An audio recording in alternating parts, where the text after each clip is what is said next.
Hello there, and welcome. Tonight, we'll journey into the smallest realms of existence, where reality dissolves into something both mysterious and beautiful. We'll explore the fundamental particles that build everything around us, from the stars above to the ground beneath your feet. The world of particle physics.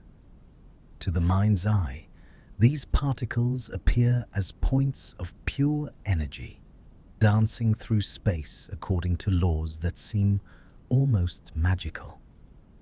But in reality, they are the alphabet of the universe, the letters that spell out every atom, every molecule, every living thing. Each particle carries its own story, its own unique properties and behaviors that have shaped the cosmos since the very beginning. The journey we're about to take will carry us from the tiniest scales imaginable to the grandest questions of existence itself.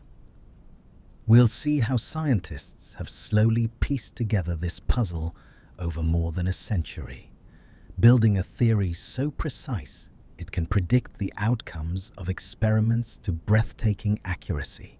If you enjoy these calm explorations, you can like, subscribe, or share a thought below. It helps others find their way here too, one sleepy soul at a time. But for now, all you need to do is relax. Allow your breathing to slow and your mind to soften, and let the quantum world carry you into rest. Let's begin. The standard model of particle physics represents humanity's most successful theory of matter. Developed gradually through the latter half of the 20th century, this framework describes three of the four fundamental forces that govern our universe. It took decades of theoretical work and experimental verification to complete, with the final piece, the Higgs boson, confirmed only in 2012. Within this elegant mathematical structure, 17 fundamental particles dance in carefully choreographed patterns, their interactions giving rise to every phenomenon we observe in the subatomic world. The theory has withstood test after test, predicting the existence of particles years before they were discovered in laboratories. Yet despite its remarkable success, the standard model remains incomplete, unable to explain gravity or the mysterious dark matter that fills the cosmos. There are two main families of particles in the standard model: the fermions, which make up all matter, and the bosons, which carry the forces between them. This division reflects a deep truth about nature. Fermions are the building blocks, the substance of reality itself. They include quarks, which combine to form protons and neutrons, and leptons, which include the familiar electron. Bosons, on the other hand, are the messengers. They transmit forces between particles, allowing them to push and pull on one another across space. The photon carries electromagnetism, gluons carry the strong force, and W and Z bosons carry the weak force. Each type of boson has its own character, its own way of mediating interactions between the particles of matter. Fermions obey a rule called the Pauli exclusion principle. This principle, discovered in the 1920s, states that no two identical fermions can occupy the same quantum state at the same time.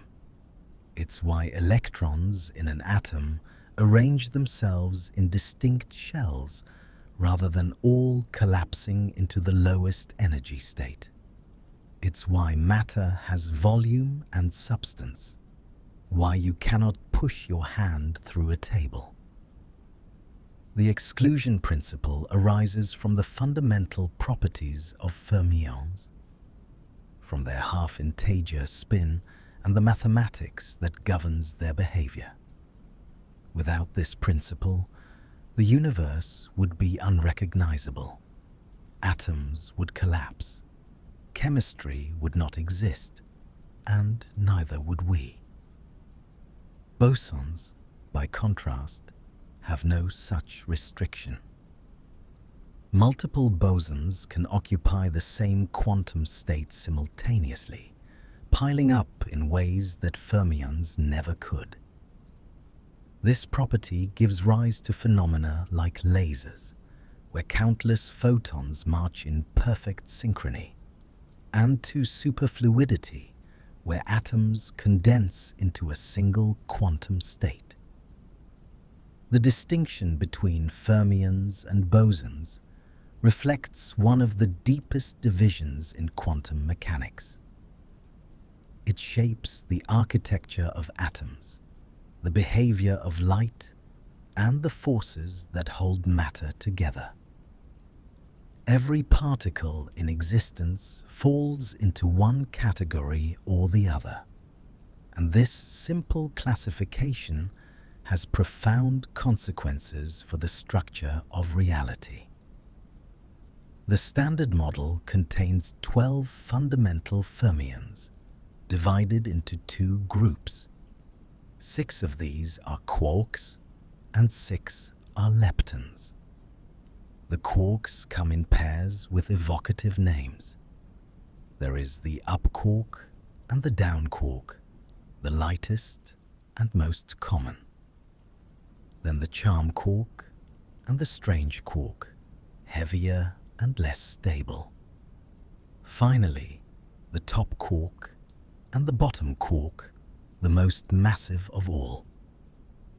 These 6 quarks, along with their antimatter counterparts, account for all the strongly interacting particles in the universe. Leptons, meanwhile, include the electron and its heavier cousins, the muon and the tau. Each of these charged leptons has a corresponding neutrino, a ghostly particle that barely interacts with anything. Together, these 12 fermions, arranged in 3 generations, form the matter content of the Standard Model. Quarks are the building blocks of the particles that make up atomic nuclei. They combine in groups of 3 to form baryons, the family that includes protons and neutrons. They also pair up one quark with one antiquark to form mesons, particles that are generally unstable and short-lived. What makes quarks truly unique is that they carry a property called color charge.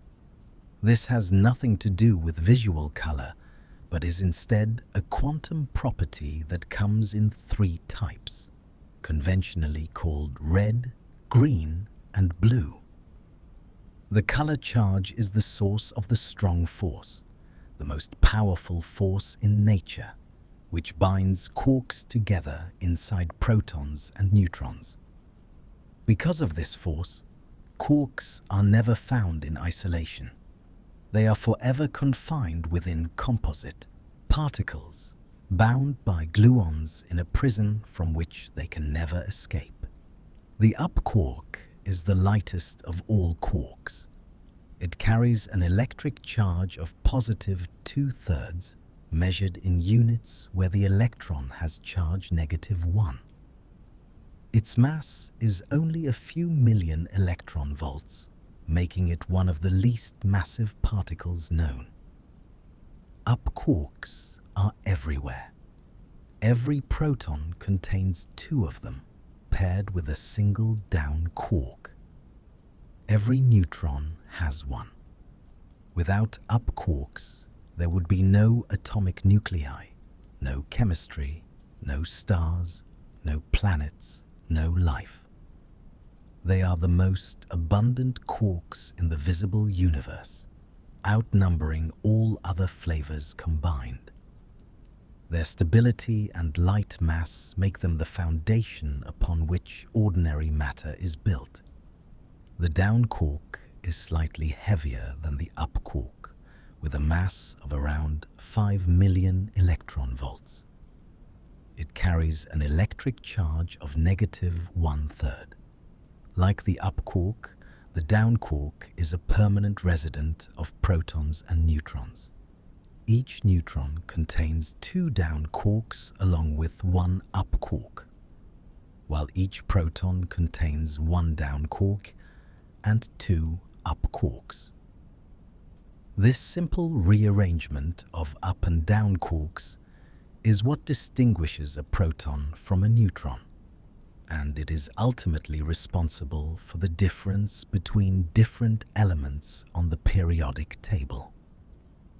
The down quark, together with its lighter partner, forms the stable matter that populates our universe, from the air we breathe to the stars that light the sky. The strange quark is the lightest of the second generation of quarks.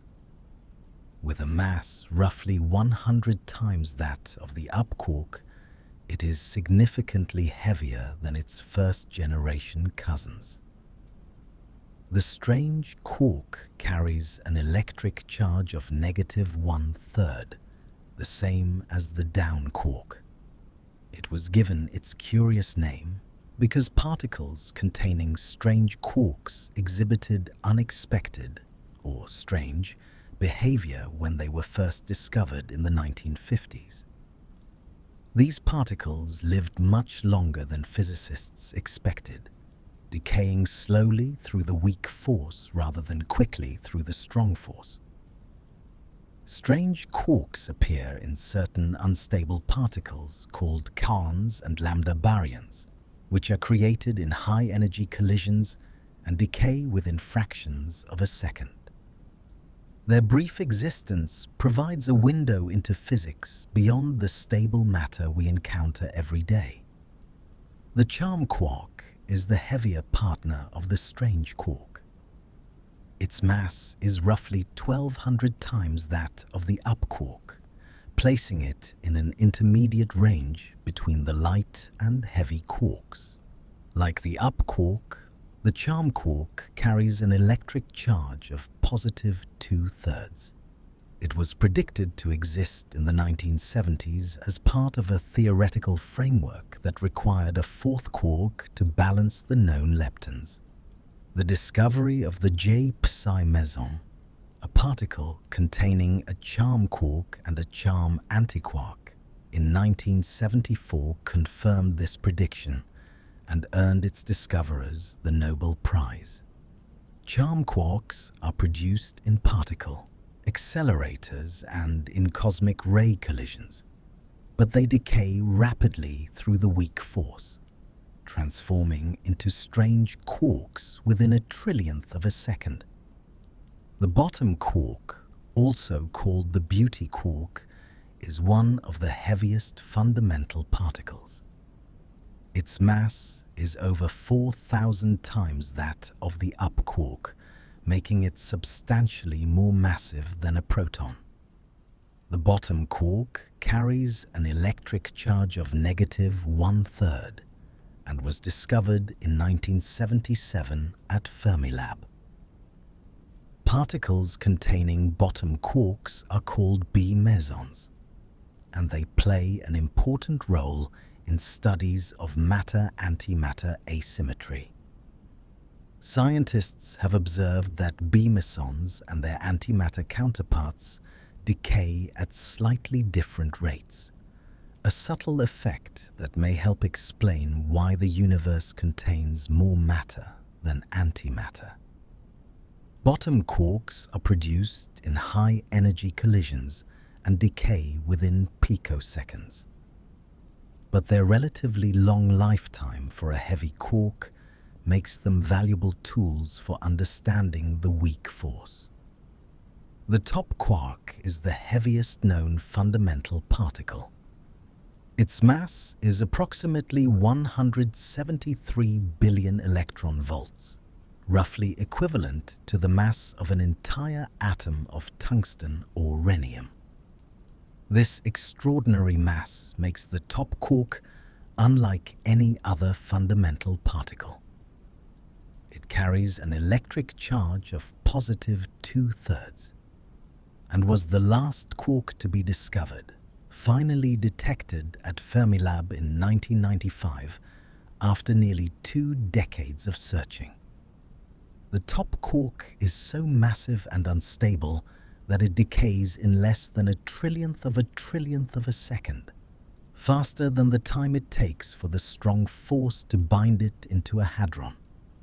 This means top quarks exist only as free particles, never bound inside composite particles like other quarks.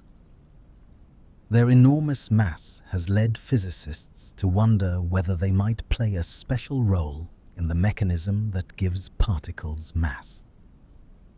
Leptons are the other family of fundamental fermions.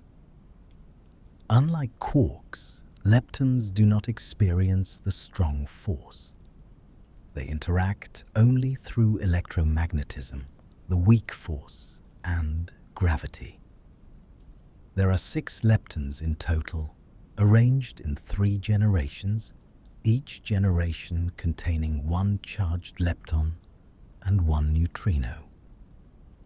The electron is the best-known lepton, orbiting atomic nuclei and carrying electric currents through wires. The muon is a heavier version of the electron with the same charge but 200 times the mass. The tau is heavier still, nearly 3,600 times as massive as the electron. Each of these charged leptons has an associated neutrino, an electrically neutral particle that travels at nearly the speed of light and passes through matter almost without interacting. The electron is the lightest charged particle in nature. Its mass is about 500,000 electron volts, and it carries a fundamental unit of negative electric charge. Electrons were the first subatomic particles to be discovered, identified by J.J. Thomson in 1897. They orbit atomic nuclei in quantum clouds, their arrangement determining an atom's chemical properties. The electron's light mass and its stability make it essential for the structure of atoms and molecules. Without electrons, there could be no chemistry, no biology, no technology. Every device that uses electricity relies on the motion of electrons, from light bulbs to computers to the human nervous system. The electron is, in many ways, the particle that makes our modern world possible. The muon is essentially a heavy electron. It has the same electric charge as the electron, but is roughly 207 times more massive. Despite this additional mass, the muon is unstable, decaying into an electron and 2 neutrinos within about 2 microseconds. Muons are created naturally when cosmic rays strike the upper atmosphere, producing showers of particles that rain down toward Earth. Because muons travel at nearly the speed of light, time dilation allows them to reach the surface before decaying, providing one of the first experimental confirmations of Einstein's theory of special relativity. In particle physics experiments, muons are produced abundantly in high-energy collisions and serve as important signatures of various processes. Their behavior is identical to electrons in every way except for their greater mass and instability. The tau lepton is the heaviest of the charged leptons. Its mass is approximately 3,500 times that of the electron, making it nearly twice as heavy as a proton. Like the muon, the tau is unstable, decaying through the weak force into lighter particles. Its lifetime is even shorter than the muon's, lasting only about a third of a picosecond. Because of its large mass, the tau can decay into a variety of different particles, including muons, electrons, and various mesons. The tau was discovered in the mid-1970s at the Stanford Linear Accelerator Center. Its existence was unexpected at the time, adding a third generation of matter to the standard model and raising questions about why nature chose to replicate the same pattern of particles 3 times with increasing masses. Neutrinos are among the most elusive particles in the universe. They carry no electric charge and have almost no mass, allowing them to pass through matter with barely any interaction. Trillions of neutrinos stream through your body every second, originating from the sun, from distant supernovae, and from radioactive decay in the earth. Yet you never feel them. They are ghosts in the machine of reality, barely touching the physical world. Each of the 3 charged leptons has an associated neutrino: the electron neutrino, the muon neutrino, and the tau neutrino.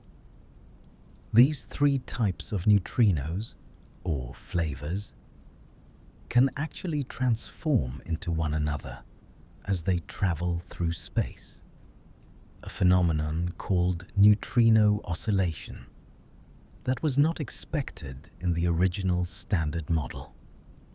Neutrino oscillation is one of the most remarkable discoveries in particle physics.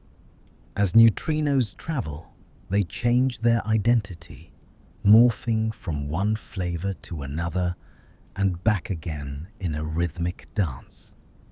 This oscillation happens because the neutrinos we observe, the electron, muon, and tau neutrinos, are not actually particles with definite mass. Instead, they are quantum superpositions of 3 different mass states. As these mass states propagate through space, they fall in and out of phase with one another, causing the flavor of the neutrino to oscillate. This behavior proves that neutrinos must have mass, even though that mass is incredibly small. The discovery of neutrino oscillation earned the Nobel Prize in 2015 and marked the first confirmed departure from the original standard model. The masses of neutrinos are extraordinarily tiny. While we do not yet know the exact values, we know that they are less than about 1 electron volt, more than 1,000,000 times lighter than the electron. This tiny mass is puzzling. In the standard model, particles get their mass by interacting with the Higgs field, but the mechanism that gives neutrinos their mass appears to be different. Some theories suggest that neutrinos might be Majorana particles, particles that are their own antiparticles. If true, this would have profound implications for our understanding of physics and might help explain why the universe contains more matter than antimatter. Scientists are conducting experiments to determine whether neutrinos are Majorana particles by searching for a rare process called neutrinoless double beta decay. The forces between particles are carried by bosons. In the standard model, there are 5 types of force-carrying bosons, each mediating a different interaction. The photon carries the electromagnetic force, gluons carry the strong force, and the W and Z bosons carry the weak force. These force carriers are the messengers that allow particles to communicate with one another, to push and pull across space without ever touching. When two electrons repel each other, it is because they exchange virtual photons, fleeting particles that pop into existence and vanish in the blink of an eye. The mechanism is quantum and strange, but it is also the foundation of how nature works at the smallest scales. The photon is perhaps the most familiar of all particles.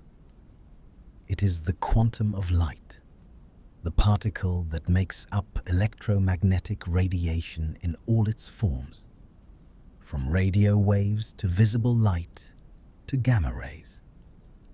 Photons are massless and travel at the speed of light, the cosmic speed limit.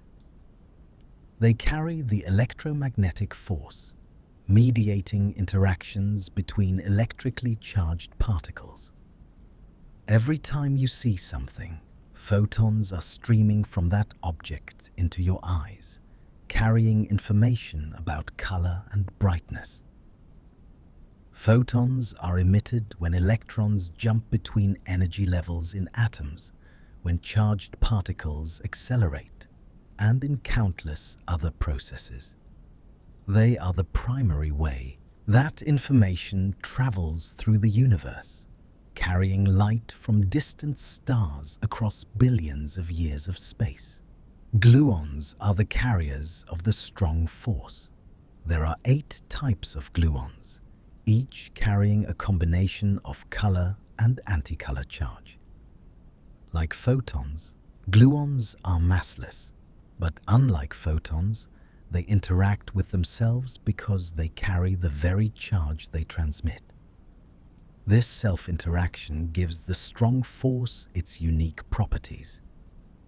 At short distances, the strong force is actually rather weak, allowing quarks to move almost freely inside protons and neutrons.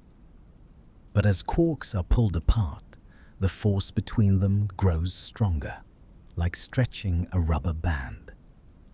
Eventually, the energy in the field becomes so great that new quark-antiquark pairs are created from the vacuum, preventing individual quarks from ever being isolated.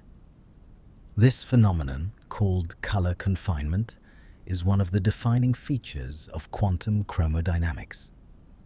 The W and Z bosons carry the weak force. Unlike the photon and gluons, these particles are massive, with the W boson weighing about 80 times as much as a proton, and the Z boson about 91 times as much. This mass limits the range of the weak force to subatomic distances, much shorter than the electromagnetic force. The weak force is responsible for radioactive beta decay, the process by which a neutron transforms into a proton, emitting an electron and an antineutrino. It also allows quarks to change from one flavor to another and enables neutrinos to oscillate. The W bosons come in 2 types, positively and negatively charged, while the Z boson is electrically neutral.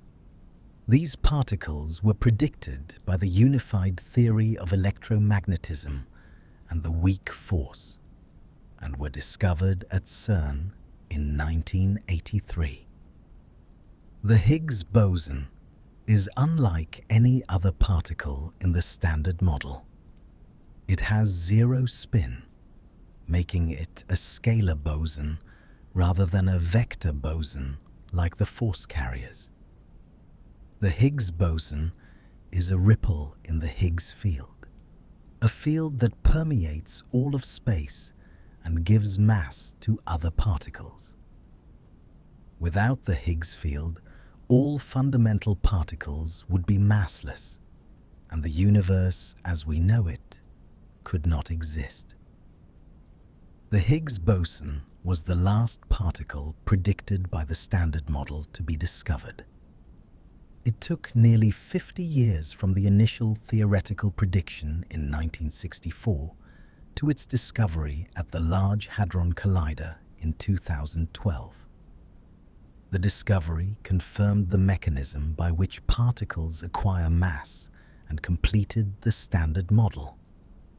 But it also raised new questions about why the Higgs boson has the particular mass it does. The Higgs field is everywhere. It fills the entire universe, existing in every cubic centimeter of space, even in perfect vacuum. Particles acquire mass by interacting with this field. The stronger a particle interacts with the Higgs field, the more massive it becomes. Photons and gluons do not interact with the Higgs field at all, which is why they are massless. Electrons interact weakly, giving them a small mass. The top quark interacts very strongly, making it the heaviest fundamental particle. This mechanism, called the Higgs mechanism, was proposed in the 1960s by several physicists working independently, including Peter Higgs, François Englert, and Robert Brute. It provided an elegant solution to a deep problem in theoretical physics: how particles could have mass while preserving the mathematical symmetries that underlie the Standard Model. The Higgs boson has a mass of about 125 billion electron volts. This value was not predicted by theory and remains somewhat mysterious. The mass is much lighter than many physicists expected, and some theoretical calculations suggest this could have implications for the stability of the universe. Based on what we currently understand, the Higgs mass we observe may place the vacuum of space-time in what's called a metastable state, precariously balanced between stability and a lower energy configuration. If this interpretation is correct, quantum fluctuations might in principle tip the vacuum into that lower energy state, though such a transition is calculated to be extraordinarily unlikely within timescales vastly exceeding the current age of the universe.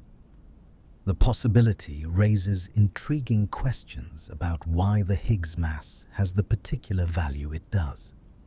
Color charge is the source of the strong force. Just as electric charge comes in, positive and negative, color charge comes in three types, conventionally called red, green, and blue, with corresponding anti-colors. These names are arbitrary labels with no connection to actual colors, but they capture the idea that the charges combine in specific ways. A particle must be color neutral to exist as a free particle. Baryons achieve this by combining three quarks of different colors, much like mixing red, green, and blue light produces white. Mesons achieve neutrality by pairing a color with its anticolor, analogous to how positive and negative electric charges cancel. This requirement for color neutrality is the origin of quark confinement and explains why we never observe isolated quarks. Quantum chromodynamics, or QCD, is the theory that describes the strong force. Developed in the 1970s by Harold Fritsch, Heinrich Leutwiler, and Murray Gell-Mann, QCD is a quantum field theory based on the symmetry group SU3. It describes how quarks and gluons interact through the exchange of color charge.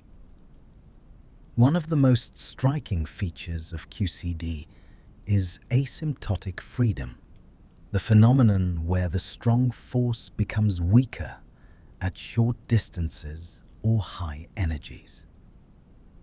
This discovery, made by David Gross, Frank Wilczek, and David Politzer, earned them the Nobel Prize in 2004.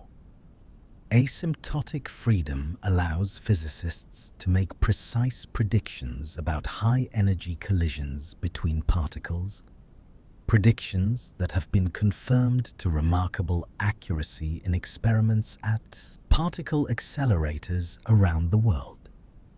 Confinement is the flip side of asymptotic freedom. At large distances or low energies, the strong force becomes extremely powerful, preventing quarks and gluons from existing as free particles. If you try to pull a quark out of a proton, the energy you invest in separating it from its companions eventually becomes large enough to create new quark-antiquark pairs from the vacuum. These new pairs quickly bind with the original quarks, forming new hadrons rather than isolated quarks. Confinement has been verified experimentally through decades of particle physics research, but it has not been rigorously proven mathematically. A proof of confinement in QCD is one of the Millennium Prize problems, offering $1 million to anyone who can demonstrate it from first principles. Antimatter is one of the great predictions of quantum field theory. For every particle in the Standard Model, there exists an antiparticle with the same mass but opposite electric charge. When a particle meets its antiparticle, they annihilate, converting their entire mass into energy. The antiparticle of the electron is the positron, discovered in 1932 by Carl Anderson. The antiparticles of the quarks are antiquarks, which combine to form antiprotons and antineutrons. In principle, antimatter behaves just like ordinary matter. You could build atoms, molecules, even stars and planets out of antimatter, and they would be indistinguishable from their matter counterparts to a distant observer. Yet our universe is made almost entirely of matter, with very little antimatter remaining. The matter-antimatter asymmetry is one of the deepest mysteries in physics. According to the Standard Model, the Big Bang should have produced equal amounts of matter and antimatter. These particles should have annihilated each other almost completely, leaving behind only pure energy. Yet something caused a tiny imbalance, with roughly one extra matter particle for every 10 billion matter-antimatter pairs. This small excess is the reason we exist today.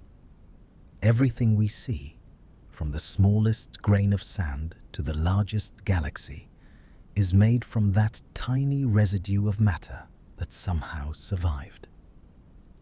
Understanding why this asymmetry exists requires going beyond the Standard Model to find new sources of difference between matter and antimatter. CP violation is a subtle effect that creates differences between matter and antimatter. C stands for charge conjugation, the operation that replaces particles with their antiparticles. P stands for parity, the operation that mirrors space. Together, CP symmetry would mean that the mirror image world of antimatter behaves identically to our matter world. But nature violates CP symmetry in weak interactions. This violation was first discovered in the decay of neutral kaons in 1964, a discovery that earned James Cronin and Val Fitch the Nobel Prize. Since then, CP violation has been observed in several other particle systems, including B mesons. These violations are small, but they provide a window into physics beyond the standard model and may eventually help explain the matter-antimatter asymmetry. The Large Hadron Collider is the most powerful particle accelerator ever built. Located beneath the border between France and Switzerland near Geneva, it consists of a circular tunnel 27 kilometers in circumference.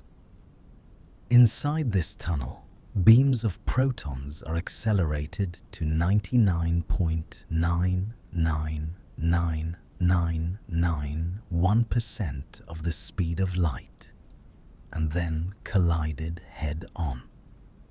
These collisions recreate conditions that existed in the early universe, less than a trillionth of a second after the Big Bang.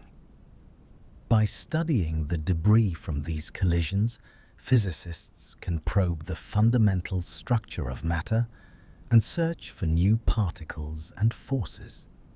The LHC was where the Higgs boson was discovered and continues to be the frontier of experimental particle physics, pushing the boundaries of what we know about the universe.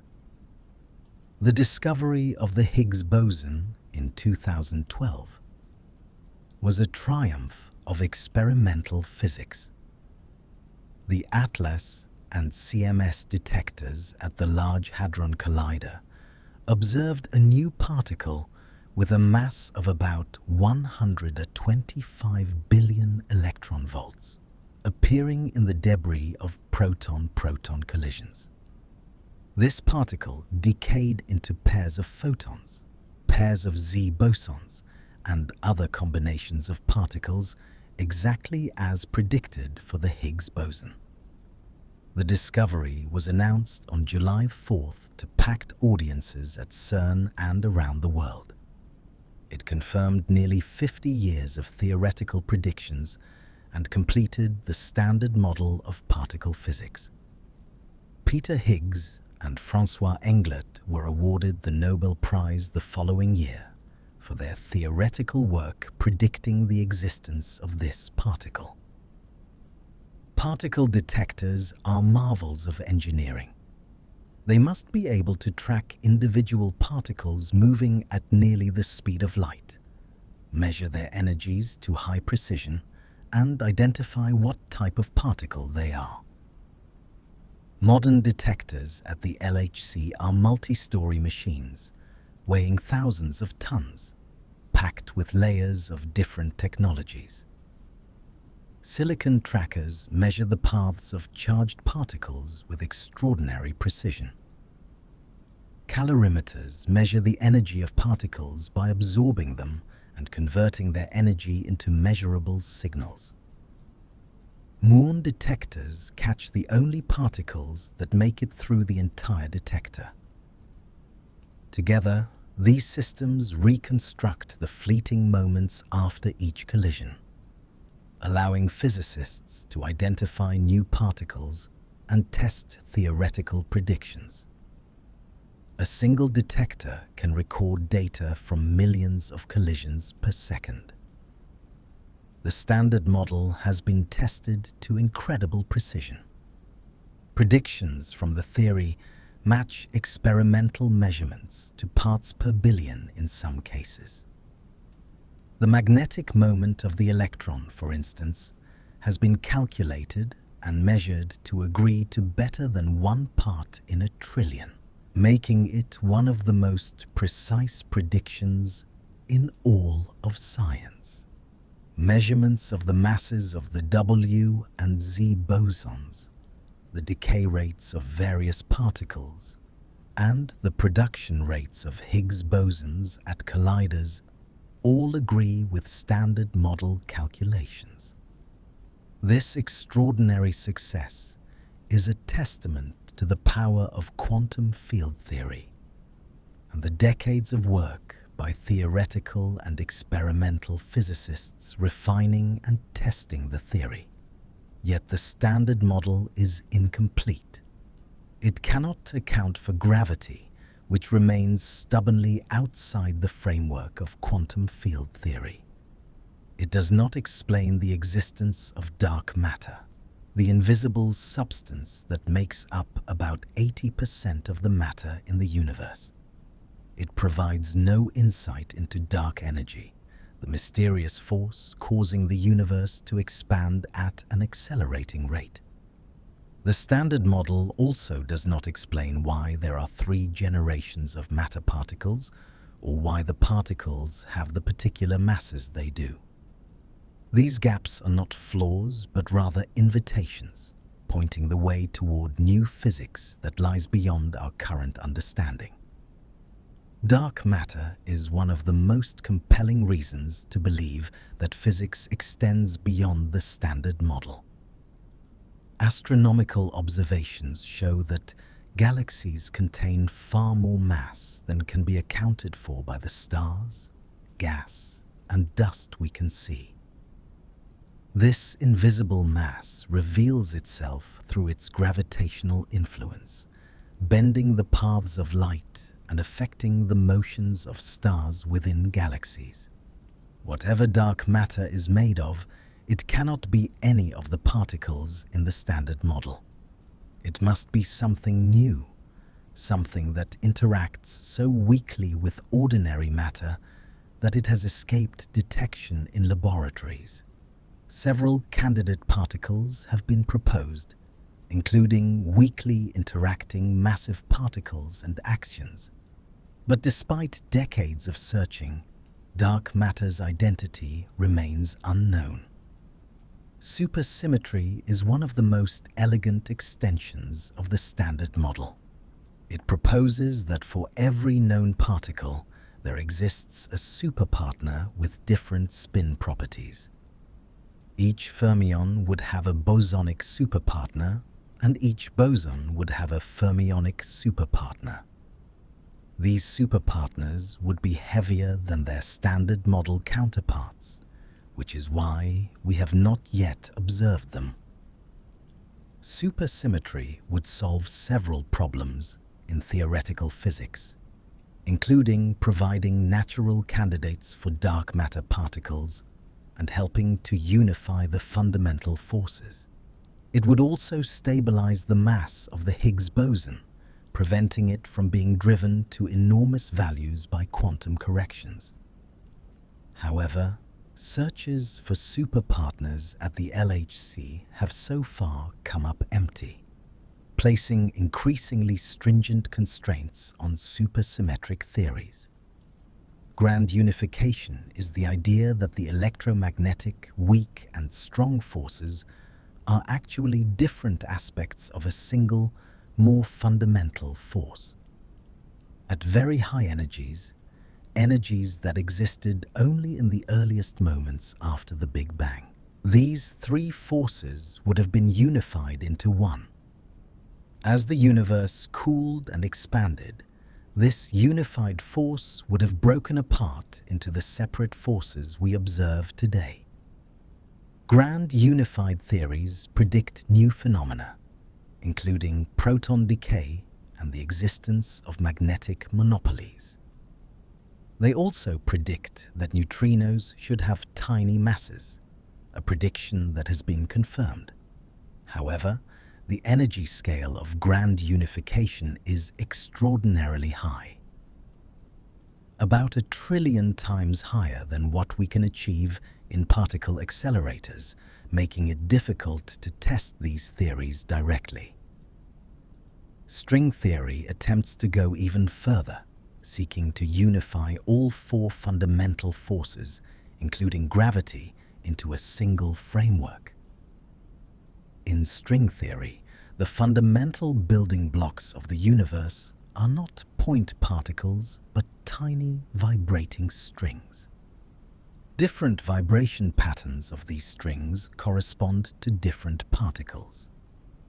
A string vibrating in one way might appear as an electron, while the same string vibrating differently might appear as a quark or a photon.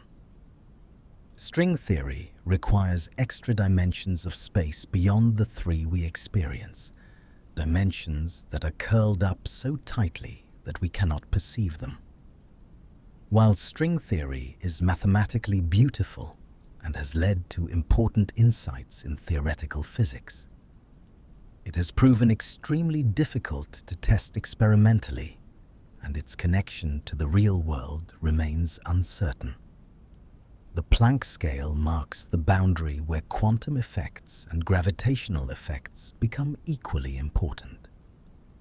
At this scale, distances are about 10 to the negative 35 meters, and energies are about 10 to the 19 billion electron volts.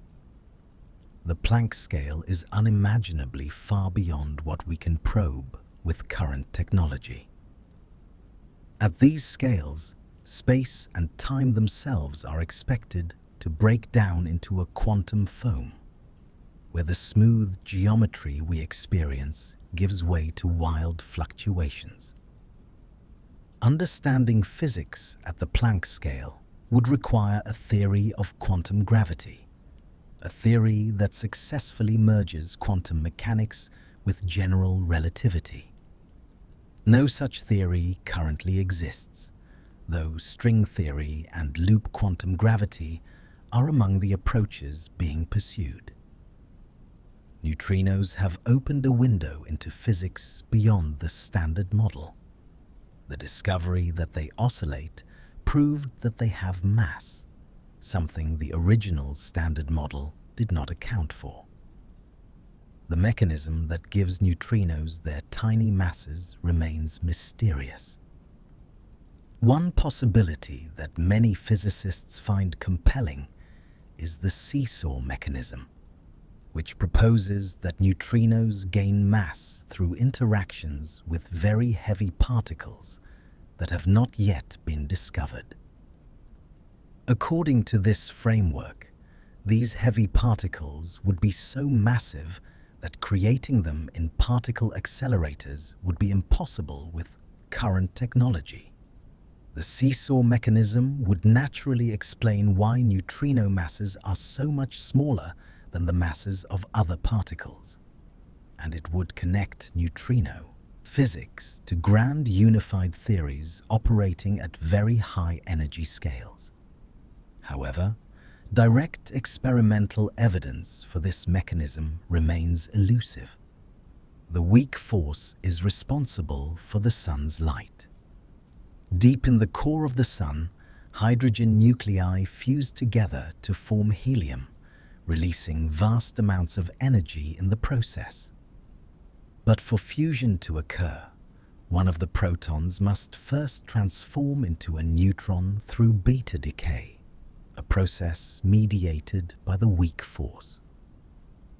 This transformation is the bottleneck that limits how fast fusion proceeds. If the weak force were stronger, stars would burn their fuel much faster, and the universe would be a very different place. If it were weaker, fusion might not happen at all, and stars would never ignite. The weak force, operating on subatomic scales, determines the lifetime of stars and the very existence of light in the cosmos. Beta decay is a process where a neutron transforms into a proton, emitting an electron and an antineutrino. Inside the neutron, one of the down quarks emits a W boson, which carries away negative charge. The down quark thereby transforms into an up quark, and the neutron becomes a proton. The W boson quickly decays into an electron and an antineutrino, which fly away from the nucleus. Beta decay is responsible for many types of radioactivity, and plays a crucial role in nuclear physics.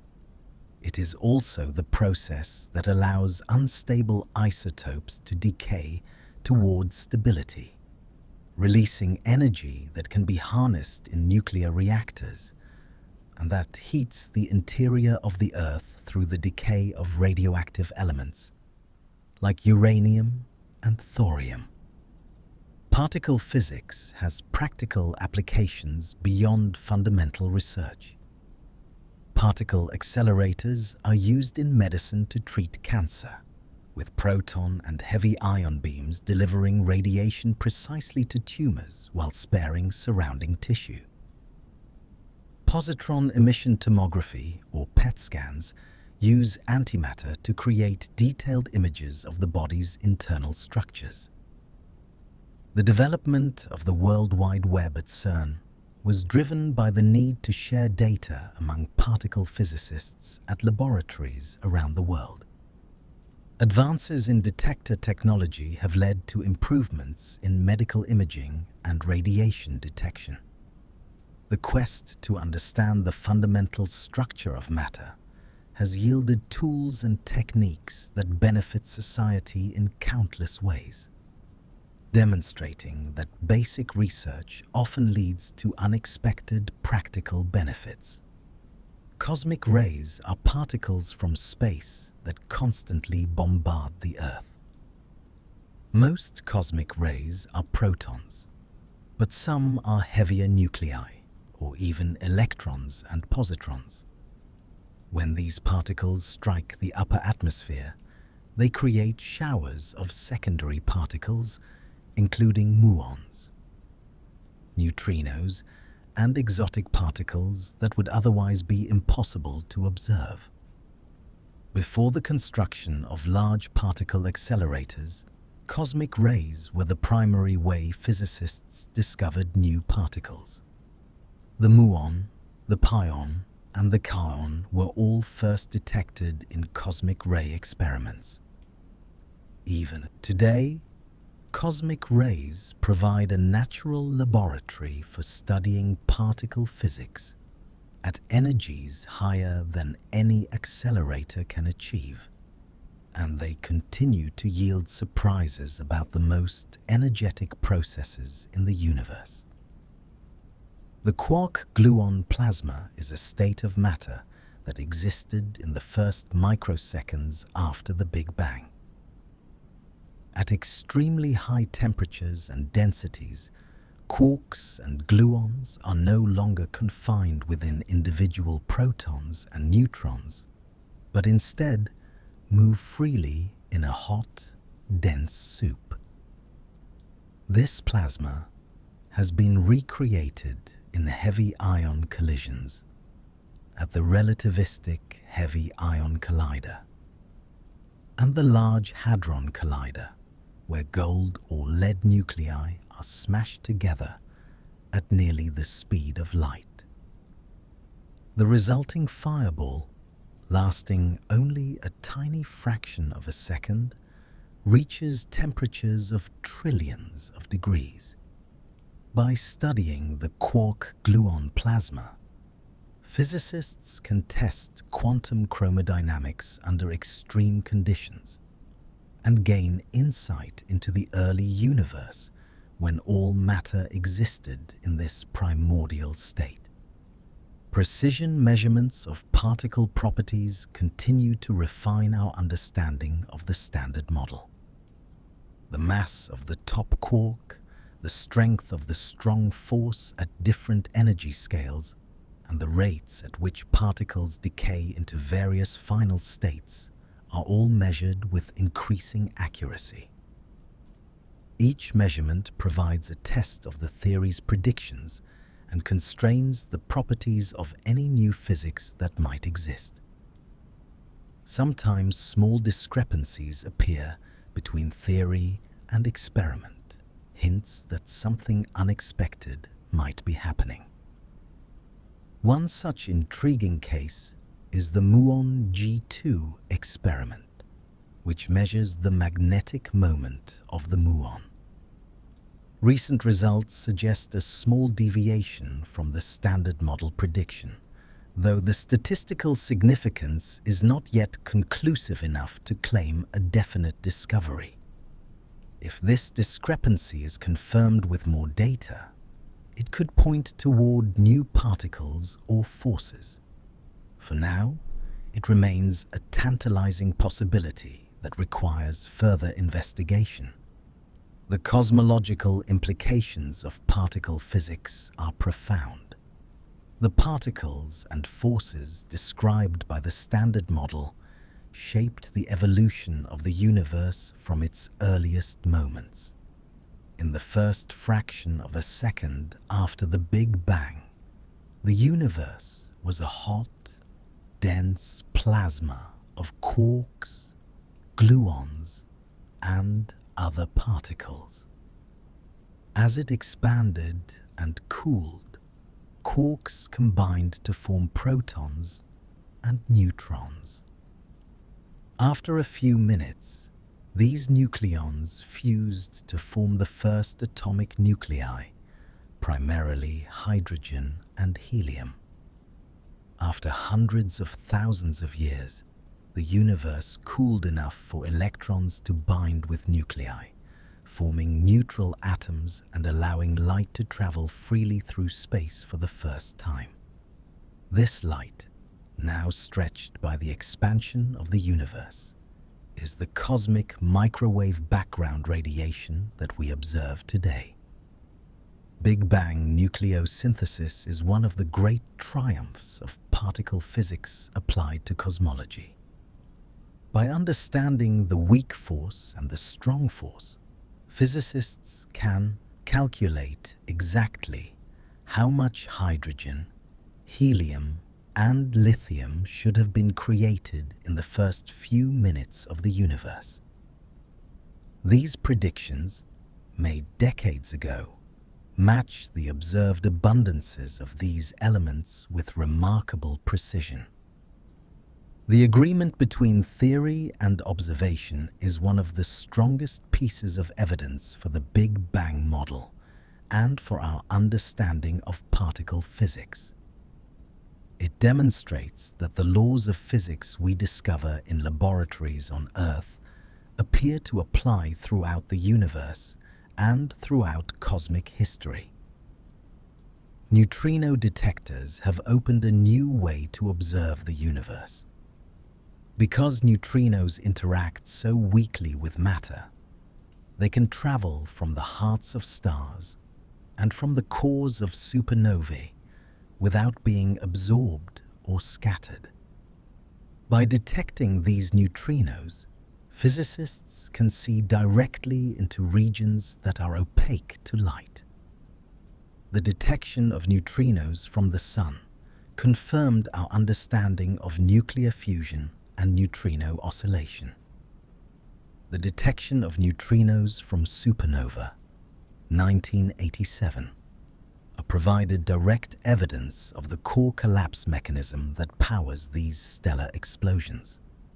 Future neutrino detectors will observe neutrinos from distant astrophysical sources, from the Big Bang, and perhaps from exotic phenomena like evaporating black holes. Symmetry is a guiding principle in particle physics. The laws of physics are the same in all directions of space, at all points in time, and for all observers moving at constant velocity. These symmetries lead directly to conservation laws. Symmetry in time leads to conservation of energy. Symmetry in space leads to conservation of momentum. The Standard Model is built on gauge symmetries, mathematical transformations that leave the physics unchanged. These symmetries dictate which interactions are allowed and which are forbidden, providing powerful constraints on the structure of the theory. The breaking of symmetries, as in the Higgs mechanism or CP violation, is equally important, giving rise to mass and to the matter-antimatter asymmetry. Quantum entanglement connects particles across space in ways that seem to defy classical intuition. When two particles become entangled, measuring the quantum state of one instantly determines the state of the other, no matter how far apart they are. Einstein famously called this spooky action at a distance, and it troubled him deeply. But experiments have confirmed that entanglement is real. It is a fundamental feature of quantum mechanics and plays a role in particle physics experiments, from tests of Bell's inequality to searches for new physics. Entanglement is also the foundation of quantum computing and quantum information theory, emerging fields that may revolutionize technology in the coming decades. The vacuum of space is not empty in the quantum mechanical sense. In quantum field theory, even the lowest energy state has quantum fluctuations.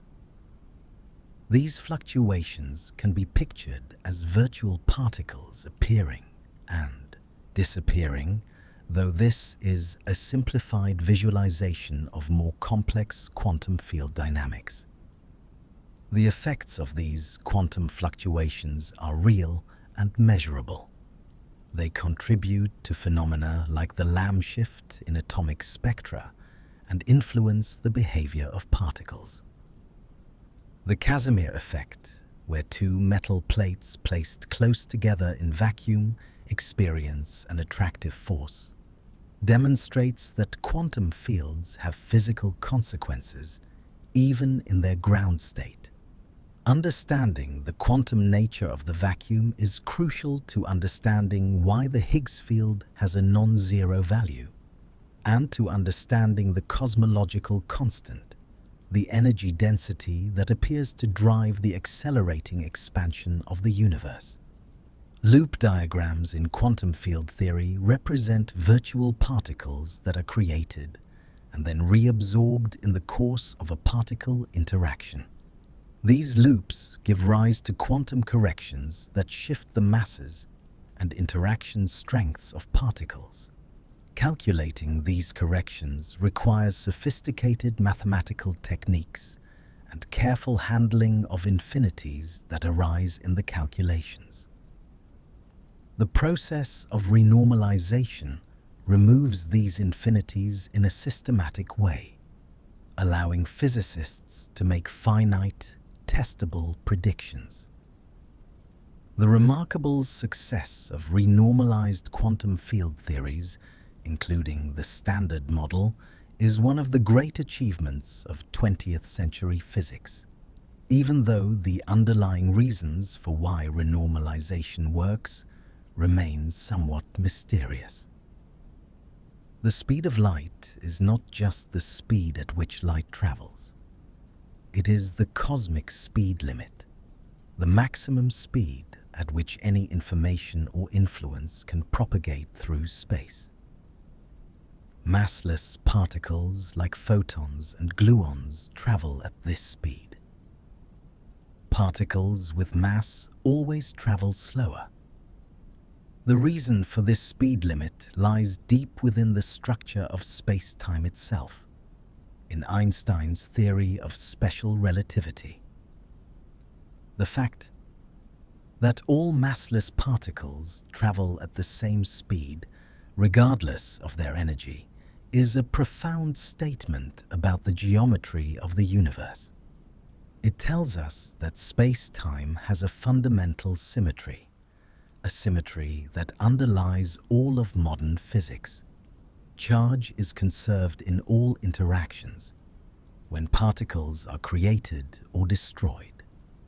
The total electric charge before and after the interaction must be the same. This conservation law follows from a fundamental symmetry in electromagnetism, and it has been tested to extraordinary precision. No experiment has ever observed a violation of charge conservation.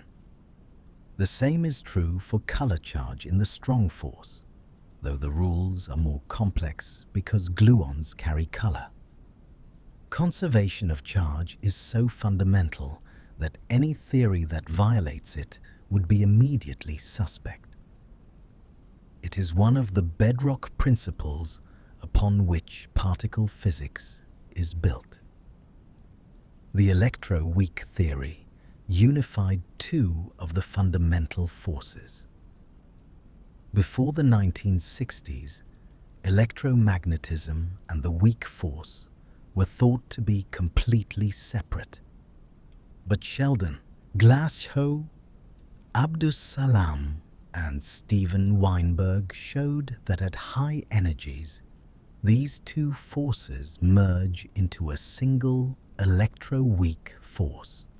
At low energies, the symmetry that unifies them is broken by the Higgs mechanism, causing the photon to remain massless while the W and Z bosons acquire mass. This unification was a major step toward a more complete understanding of nature. It earned Glashow, Salam, and Weinberg the Nobel Prize, and provided the template for later attempts to unify the electroweak and strong forces in grand unified theories. Flavor mixing allows quarks to transform from one type to another. The weak force does not respect flavor. When a down quark emits a W boson, it can change into an up quark, a charm quark, or a top quark, though the probabilities for these transformations differ.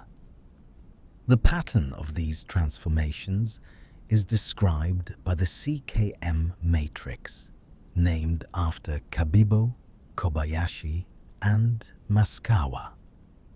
This matrix contains parameters that describe CP violation in the quark sector and that have been measured with increasing precision over the decades.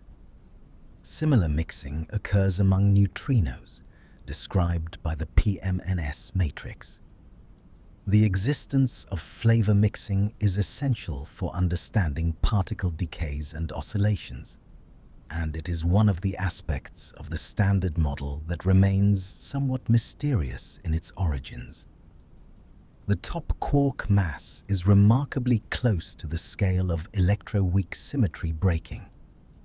Its mass is about 173 billion electron volts, not far from the Higgs boson's mass of 125 billion electron volts. This proximity has led some physicists to speculate that the top quark might play a special role in the Higgs mechanism. The strong interaction between the top quark and the Higgs field could point toward new physics. Some theoretical models suggest that the Higgs boson might not be elementary after all, but could be a composite particle made from top quarks and their antiparticles, bound together by some new, strong force.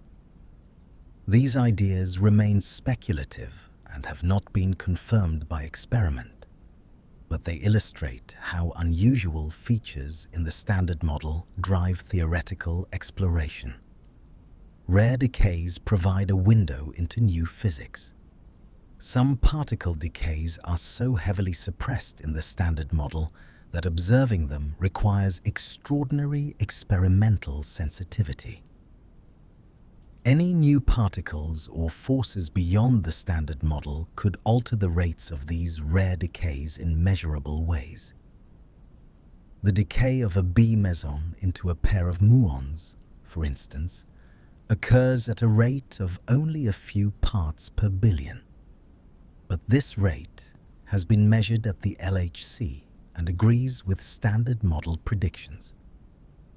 Searches for even rarer processes, like proton decay or neutrinoless double beta decay, continue at underground laboratories around the world, shielded from cosmic rays that would otherwise overwhelm the tiny signals being sought.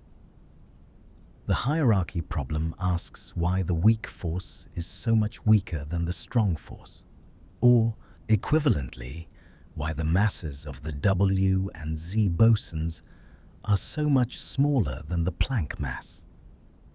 In quantum field theory, the Higgs boson mass should receive enormous quantum corrections that drive it up to the Planck scale, unless something cancels these corrections with extraordinary precision.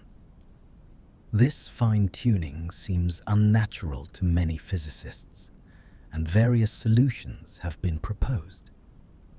Supersymmetry provides a natural cancellation mechanism.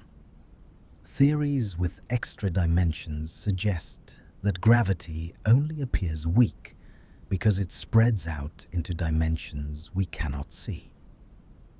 Compositeness theories propose that the Higgs is not fundamental, avoiding the hierarchy problem by changing the nature of the question. Each of these ideas is elegant and compelling, yet none has been confirmed experimentally. Collider experiments have discovered dozens of new particles over the decades. The charm quark in 1974, the bottom quark in 1977, the top quark in 1995, the tau neutrino in 2000, and the Higgs boson in 2012. Each discovery required advancing the state-of-the-art in accelerator technology and detector design. Each confirmed predictions of the standard model or extended it in new directions. The next generation of colliders, if they are built, will push even further into the unknown, searching for dark matter particles, for supersymmetric partners, for evidence of extra dimensions, or for hints of physics at scales approaching the Planck mass. The quest to understand the fundamental structure of matter continues, driven by curiosity and by the knowledge that every answer raises new questions. Particle accelerators are the great tools of discovery in modern physics. These extraordinary machines use electromagnetic fields to propel charged particles to speeds approaching the speed of light. The basic principle is elegant in its simplicity. Electric fields provide the push that accelerates the particles, while magnetic fields guide their path, bending them along desired trajectories. Over the decades, physicists have developed many types of accelerators, each suited to different purposes. Linear accelerators shoot particles along straight paths. Cyclotrons spiral them outward in circular orbits, and synchrotrons keep them circling at constant radius while their energies increase. The largest accelerators stretch for kilometers underground, creating beams of particles with energies millions or billions of times greater than what occurs naturally on Earth. The history of particle accelerators begins in the early 20th century. In 1919, Ernest Rutherford achieved the first artificial nuclear transformation by bombarding nitrogen with alpha particles from radioactive decay. But natural alpha particles had limited energy, and Rutherford dreamed of more powerful tools. The breakthrough came in 1932, when John Cockcroft and Ernest Walton built the first particle accelerator to split an atom. Using a voltage multiplier, they accelerated protons to energies of 400,000 electron volts and smashed them into lithium nuclei. This achievement, which earned them the Nobel Prize, marked the beginning of modern experimental particle physics. Around the same time, Robert van der Graaf invented his electrostatic generator, capable of reaching even higher voltages. These early machines opened the door to a new era of discovery. Linear accelerators, or LINX, propel particles along a straight path. Inside an evacuated tube, a series of metal cylinders are arranged in a line, with electric fields oscillating between them. As a particle passes through each gap, the field accelerates it forward. The cylinders are carefully sized, so that the particle always arrives when the field is oriented in the accelerating direction. The longest linear accelerator ever built is at Stanford, stretching nearly 3 kilometers through the California landscape. Linear accelerators have the advantage of simplicity and can accelerate particles to very high energies without the energy losses that occur when particles bend in circular paths. They are used not only in research but also in hospitals, where smaller versions generate the X-rays and electron beams used to treat cancer. Cyclotrons were invented in 1930 by Ernest Lawrence. These compact machines use a constant magnetic field to bend charged particles into spiral paths. Two D-shaped electrodes, called Ds, are separated by a gap where an oscillating electric field accelerates the particles. Each time a particle crosses the gap, it gains energy and spirals outward with a larger radius. The particle's circular motion keeps it synchronized with the oscillating field, allowing it to be accelerated repeatedly. Cyclotrons revolutionized nuclear physics in the 1930s and 40s, enabling the discovery of many artificial radioactive isotopes. However, they have limitations.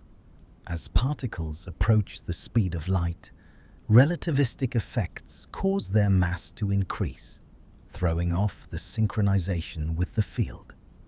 This places a practical limit on the energies cyclotrons can achieve. Synchrotrons overcome the limitations of cyclotrons. In these machines, particles circle around a ring at a constant radius while their energy increases. This is achieved by using electromagnets whose strength increases in step with the particle's momentum, keeping the radius constant. The ring can be enormous, allowing particles to be accelerated to extraordinarily high energies. The Large Hadron Collider is a synchrotron with a circumference of 27 kilometers. Synchrotrons require precise control of both the magnetic fields that guide the particles and the radio frequency cavities that accelerate them.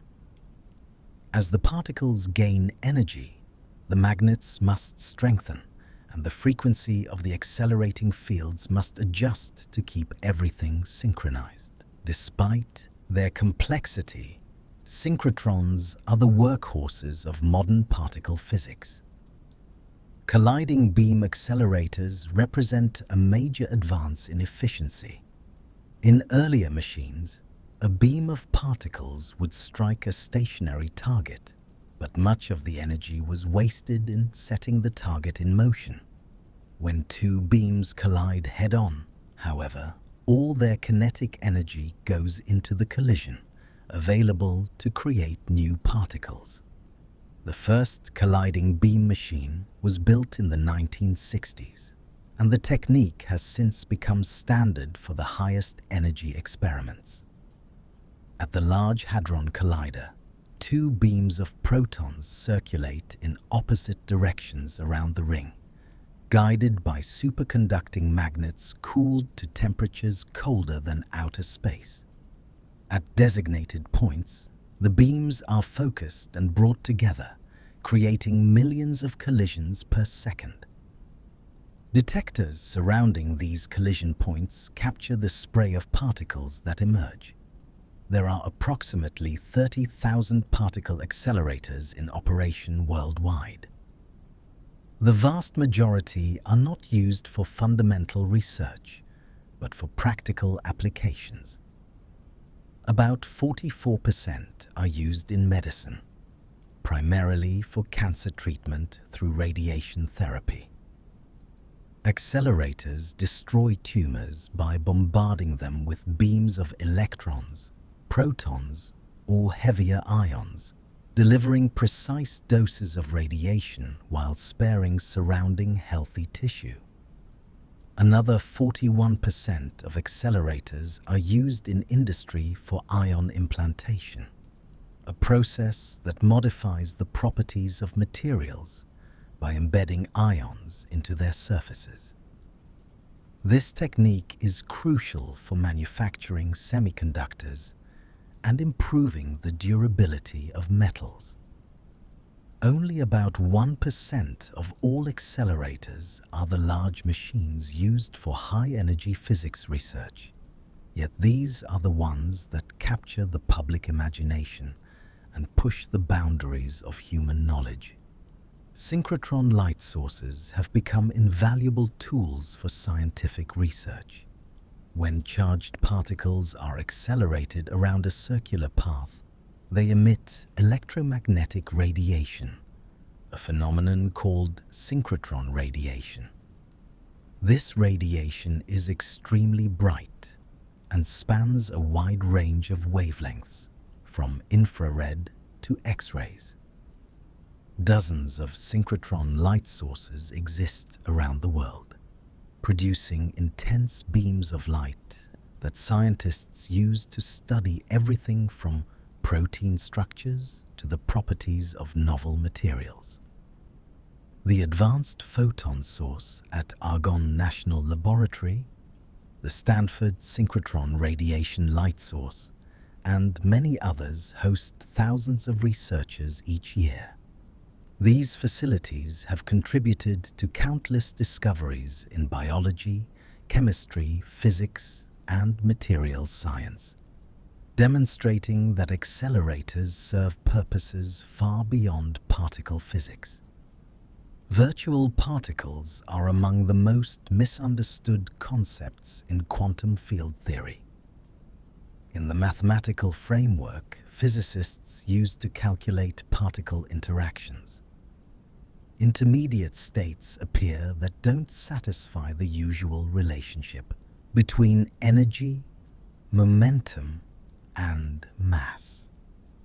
These are called virtual particles, and they show up as internal lines in Feynman diagrams.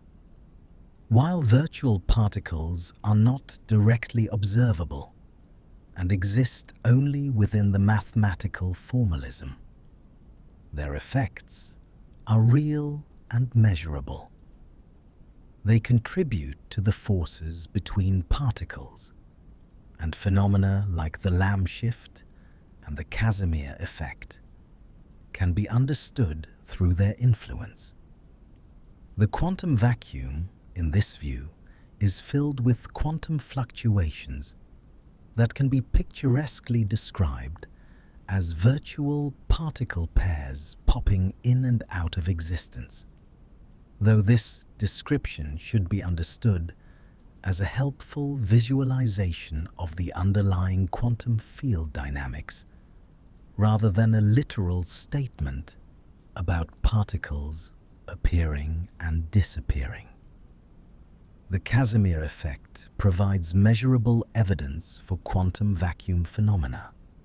If two uncharged metal plates are placed very close together in a vacuum, they experience an attractive force that pushes them toward each other. This force was predicted in 1948 by Dutch physicist Hendrik Casimir and has been experimentally verified with remarkable precision. While the effect is often described in terms of virtual photons being restricted between the plates, it can also be understood more rigorously as arising from the change in the quantum electromagnetic field's zero-point energy in the presence of conducting boundaries. The Casimir force is incredibly weak, measurable only when the plates are separated by distances of micrometers or less. Yet its existence confirms that quantum fields have real, physical effects even in their lowest energy states. Vacuum energy is one of the deepest mysteries in physics. Quantum field theory predicts that every point in space should have a certain amount of energy associated with the fluctuations of quantum fields. When physicists perform calculations of the vacuum energy density using simple estimates, they obtain values that are extraordinarily large compared to what we observe. Astronomical observations based on the cosmological constant suggest that the actual vacuum energy density is vanishingly small, about 10 to the negative 9 joules per cubic meter. The discrepancy between naive theoretical estimates and observed values can be over 100 orders of magnitude, depending on the calculation method. This mismatch is called the cosmological constant problem, or the vacuum catastrophe. It represents one of the most perplexing issues in theoretical physics, suggesting we may be missing something fundamental in how we understand the quantum vacuum. The quantum vacuum plays a crucial role in particle interactions. When two electrons repel each other, the interaction can be understood as an exchange of virtual photons. These photons exist for such brief moments that they cannot be detected, yet they carry momentum from one electron to the other, creating the electromagnetic force. Similarly, the strong force between quarks is mediated by virtual gluons, and the weak force by virtual W and Z bosons. Every force in nature, except possibly gravity, operates through the exchange of virtual particles. This picture, developed in the mid-20th century, unified our understanding of forces and particles, showing that they are different manifestations of the same underlying quantum fields. Spontaneous emission of photons by excited atoms is a purely quantum phenomenon. When an electron in an atom drops from a higher energy level to a lower one, it emits a photon. Classical physics cannot explain this process because there is no external field to stimulate the emission. But quantum field theory provides an answer.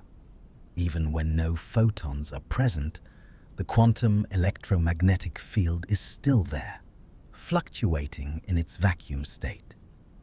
These fluctuations interact with the excited atom, triggering the emission of a real photon. Spontaneous emission demonstrates that the vacuum is an active participant in physical processes, not a passive void. It shows that quantum fields have a reality beyond the particles they produce. Zero-point energy is the lowest possible energy that a quantum system can have. Even at absolute zero temperature, when all thermal motion has ceased, quantum systems retain energy due to the uncertainty principle. A particle confined to a small region of space must have some momentum and hence some kinetic energy, because its position and momentum cannot both be precisely zero. This zero-point energy exists for every mode of every quantum field, and when summed over all possible modes, it leads to the enormous vacuum energy density predicted by quantum field theory. While this energy cannot be extracted to do useful work, because there is no lower energy state to transition to, it has real, measurable effects on the physical world. The Lamb shift is a tiny difference in the energy levels of hydrogen atoms. According to the Dirac equation, certain energy levels should be exactly equal, but precise measurements reveal a small splitting. This shift arises from the interaction of the electron with virtual photons in the quantum vacuum. As the electron moves through space, it is constantly emitting and reabsorbing virtual photons, and this process slightly shifts its energy. The Lamb shift, discovered in 1947 by Willis Lamb, was one of the first confirmations of quantum electrodynamics and earned Lamb the Nobel Prize. It demonstrated that the quantum vacuum is not just a theoretical construct, but has observable consequences for the structure of atoms. Pair production occurs when a high-energy photon converts us into a particle-antiparticle pair. This process requires energy equal to at least the combined rest mass of the two particles, and it can only happen in the presence of a nearby nucleus or strong electromagnetic field to conserve momentum. Pair production is a direct manifestation of Einstein's mass-energy equivalence. Energy in the form of a photon transforms into matter in the form of particles. The reverse process, annihilation, occurs when a particle and antiparticle meet and convert back into pure energy. These transformations happen constantly in high-energy environments, from particle accelerators to the cores of stars, reminding us that matter and energy are fundamentally interchangeable. Feynman diagrams are the language of particle physics. Invented by Richard Feynman in the late 1940s, these diagrams provide a visual representation of particle interactions. Each line represents a particle, each vertex an interaction, and the diagram as a whole encodes a mathematical expression that can be used to calculate the probability of a process. Virtual particles appear as internal lines, connecting vertices but not extending to the outside world. Feynman diagrams transformed particle physics by making complex calculations more intuitive and manageable. They remain the primary tool physicists use to understand and predict the outcomes of particle collisions. Every interaction, from the simplest scattering to the most complex decay, can be represented as a sum of Feynman diagrams. Renormalization is a technique that tames the infinities in quantum field theory. When physicists calculate higher-order corrections to particle interactions, they often encounter infinite results, a consequence of summing over all possible virtual particles at all possible energies. Renormalization removes these infinities by carefully redefining the parameters of the theory, absorbing the infinite parts into the definitions of mass and charge. What remains are finite, measurable quantities that agree with experiment to extraordinary precision. The success of renormalization was initially controversial, seen by some as a mathematical trick rather than genuine physics. But it works. And theories like quantum electrodynamics that can be renormalized have proven to be spectacularly accurate. The Dirac sea is an early interpretation of antimatter. In 1928, Paul Dirac predicted the existence of antiparticles by solving his relativistic equation for the electron. He noticed that his equation had negative energy solutions, which seemed problematic. Dirac proposed that the vacuum is actually filled with an infinite sea of negative energy electrons. Normally, we do not notice these because they fill all the negative energy states.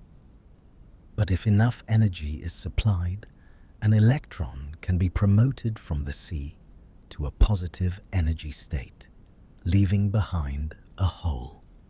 This hole would behave like a positively charged particle, what we now call a positron. While modern quantum field theory has replaced the Dirac sea with a more sophisticated understanding, Dirac's insight was revolutionary, predicting antimatter before it was discovered. Quantum entanglement demonstrates the non-local nature of reality. When two particles interact and then separate, their quantum states can remain correlated in ways that classical physics cannot explain. Measuring the state of one particle instantaneously determines the state of the other, regardless of the distance between them. Einstein called this spooky action at a distance and believed it revealed a flaw in quantum mechanics. But experiments have repeatedly confirmed that entanglement is real. It does not allow faster-than-light communication because the measurement outcomes are random, but it does show that quantum mechanics describes a world fundamentally different from our everyday experience. Entanglement is now being harnessed for quantum computing and quantum cryptography, technologies that may revolutionize information processing. The uncertainty principle is more than a limitation on measurement. It is a fundamental property of nature. Certain pairs of quantities, like position and momentum or energy and time, cannot both be known with arbitrary precision.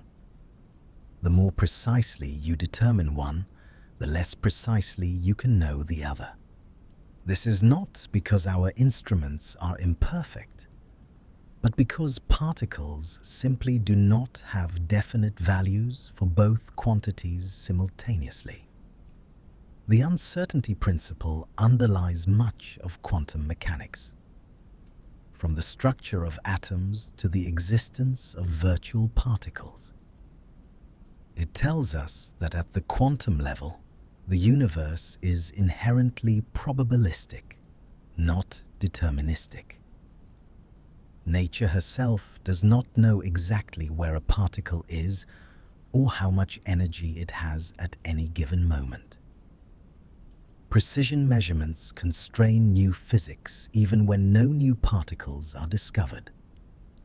By measuring the properties of known particles with ever-increasing accuracy, physicists can place tight limits on how any new physics could manifest. If supersymmetric particles exist, for instance, they must be heavier than certain values to avoid having been detected already. If there are extra dimensions of space, they must be smaller than certain scales. If dark matter particles interact with ordinary matter, those interactions must be weaker than certain thresholds. Each null result narrows the search space and guides the development of theory. The absence of evidence is not evidence of absence, but it is valuable information that constrains the possibilities. Wave-particle duality is one of the central mysteries of quantum mechanics. Light behaves as a wave in some experiments, showing interference and diffraction, and as a particle in others, arriving in discrete packets called photons. The same is true for matter.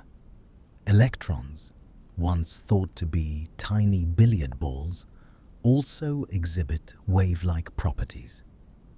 They can interfere with themselves when passed through double slits, creating patterns that can only be explained if each electron travels along multiple paths simultaneously. This dual nature is not a contradiction, but a reflection of the quantum world's strangeness. Particles are neither waves nor particles in the classical sense. They are quantum objects, described by wave functions that encode probabilities until a measurement collapses them into definite outcomes. The photoelectric effect was one of the first clues that light is quantized. When light shines on a metal surface, it can knock electrons loose, but only if the light's frequency is above a certain threshold. No amount of low-frequency light will free an electron, no matter how intense. Einstein explained this in 1905 by proposing that light consists of discrete packets of energy, now called photons. Each photon carries energy proportional to its frequency, and an electron can only be ejected if a single photon has enough energy to overcome the metal's binding force. This explanation earned Einstein the Nobel Prize and helped establish quantum mechanics. The photoelectric effect showed that light, despite its wave-like behavior in many circumstances, also has particle-like properties. Quantum tunneling allows particles to pass through barriers they classically could not surmount. If a particle encounters a potential barrier higher than its kinetic energy, classical physics says it should be reflected. But quantum mechanics allows a small probability that the particle will appear on the other side, as if it had tunneled through. This phenomenon is possible because the particle's wave function extends into and beyond the barrier, even when the particle does not have enough energy to be there classically. Tunneling is essential to many processes, from the alpha decay of radioactive nuclei to the operation of scanning tunneling microscopes. It is even crucial to the sun's energy production, allowing protons to fuse at temperatures lower than classical physics would permit. Particle detectors must identify particles from the traces they leave. When a high-energy particle passes through a detector, it can ionize atoms, emit light, or deposit energy in other measurable ways. Different types of particles leave different signatures. Electrons and positrons create electromagnetic showers, cascades of particles produced by repeated interactions with matter. Muons penetrate deeply, passing through layers that stop other particles. Neutrinos pass through detectors almost entirely undetected, their presence inferred from missing energy and momentum. Photons leave no track but convert their energy into electron-positron pairs. By combining information from multiple detector layers, physicists can reconstruct what happened in a collision and identify the particles that were produced. Calorimeters measure the energy of particles by absorbing them. These devices are built from dense materials that cause particles to shower into many secondary particles. As the shower develops, it deposits energy that is converted into measurable signals, typically through scintillation or ionization. Electromagnetic calorimeters are optimized to measure photons and electrons, while hadronic calorimeters measure the energy of particles affected by the strong force. The total energy deposited tells physicists the original particle's energy, while the shower's shape and depth provide information about its type. Calorimeters are essential components of modern particle detectors, surrounding the collision point in layers to capture nearly all the energy from particle interactions. Silicon trackers are marvels of precision engineering. They consist of wafer-thin layers of silicon sensors arranged in concentric cylinders or disks around the collision point. When a charged particle passes through the silicon, it creates electron-hole pairs that generate tiny electrical signals. By recording which sensors were hit, Physicists can reconstruct the particle's trajectory with extraordinary accuracy, down to tens of micrometers. The innermost layers are just centimeters from the collision point, experiencing intense radiation that gradually damages the silicon. These detectors must be replaced periodically, a major undertaking that requires opening the detector and installing new components. Yet the precision they provide is indispensable for identifying particles and measuring their properties. Trigger systems filter through millions of collisions per second. At the Large Hadron Collider, protons collide 40 million times every second, far more than can be recorded and analyzed. Most collisions are uninteresting, producing particles that have been studied countless times before. The trigger system makes split-second decisions about which collisions to save and which to discard. Custom electronics analyze signals from the detector, looking for patterns that suggest something interesting has occurred. High-energy particles, unusual combinations, or missing energy. Events that pass the trigger are recorded for later analysis, while the rest are lost forever. Designing effective triggers is an art, requiring physicists to balance the desire to capture rare, exotic events with the need to avoid being overwhelmed by data. Computing infrastructure for particle physics is staggering in scale. A single year of data from a Large Hadron Collider experiment can exceed 100 petabytes, equivalent to millions of high-definition movies. This data must be stored, distributed to researchers around the world, and analyzed using sophisticated algorithms. The worldwide LHC computing grid, a network of computing centers spanning dozens of countries, was created to handle this challenge. It represents one of the largest distributed computing systems ever built. Physicists develop complex software to reconstruct collision events, simulate detector responses, and search for new particles. The computational demands of particle physics have driven innovations in data processing and distributed computing that benefit many other fields. The future of particle physics lies in both high energy and high intensity. High energy colliders probe shorter distances and heavier particles, pushing toward the energy scale where new physics might appear. High intensity experiments produce vast numbers of particles, allowing the study of rare processes and precise measurements of small effects. Neutrino experiments, dark matter searches, and rare decay studies complement the work at colliders. Together, these efforts form a comprehensive program aimed at understanding the universe at its most fundamental level. The questions being asked today about the nature of dark matter, the origin of mass, the matter-antimatter asymmetry will shape physics for decades to come. Every particle in the Standard Model has been observed. Every interaction has been tested, yet we know the theory is incomplete.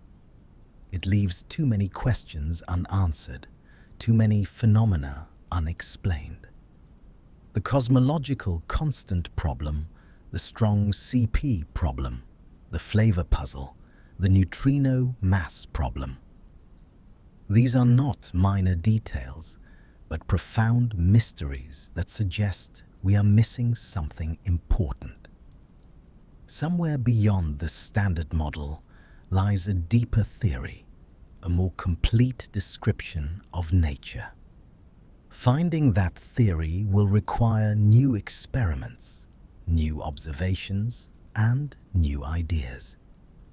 It will require patience, creativity, and perhaps a willingness to question assumptions we have long taken for granted. The journey into the quantum world is far from over. In many ways, it has only just begun. As the particles dance their quantum dance, as forces weave the fabric of reality, we are left with a sense of wonder. The universe, at its smallest scales, is strange and beautiful, governed by laws that seem almost too elegant to be true. Yet these laws are true, tested and verified in countless experiments.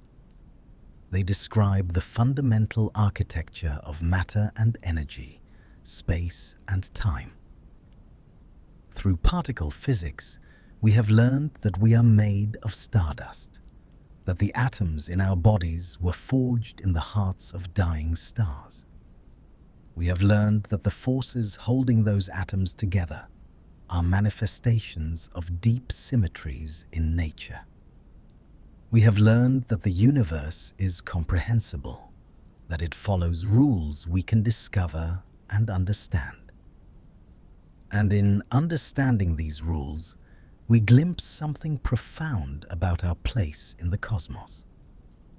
The story of particle physics is a story of human curiosity. It began with simple questions. What is matter made of? How do forces work? Why does the universe have the properties it does?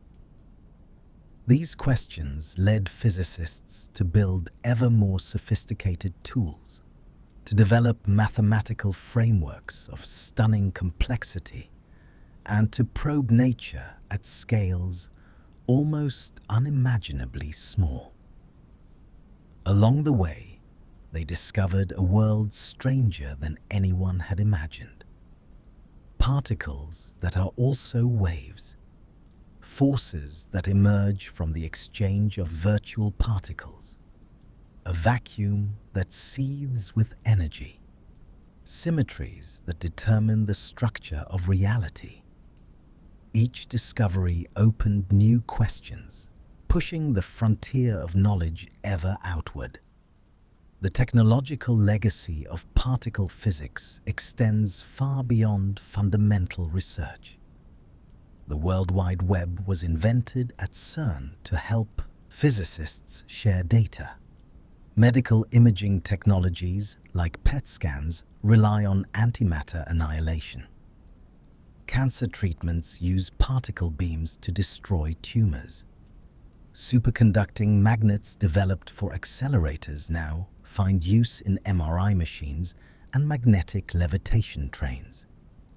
Advances in detector technology have led to improvements in various imaging systems. Even the techniques used to analyze big data in business and social science trace their origins to methods developed for particle physics. The quest to understand the fundamental structure of matter has yielded tools and insights that have transformed modern life in countless ways, demonstrating that curiosity-driven research often produces the most unexpected and valuable benefits. Future experiments will probe ever more sensitive regimes. Next-generation neutrino detectors will weigh tens of thousands of tons, buried deep underground to shield them from cosmic rays. Dark matter experiments will use ultra-pure materials cooled to temperatures near absolute zero, waiting for the rare collision of a dark matter particle with an atomic nucleus. Searches for electric dipole moments will look for tiny asymmetries in particles that could reveal new sources of CP violation. Proposed colliders would dwarf even the Large Hadron Collider, tunneling through mountains or stretching across entire regions. Each experiment pushes technology to its limits, requiring innovations in engineering, materials science, and computing. The collaboration required is international in scope, bringing together thousands of scientists from dozens of countries, all united by the desire to understand nature at its deepest level.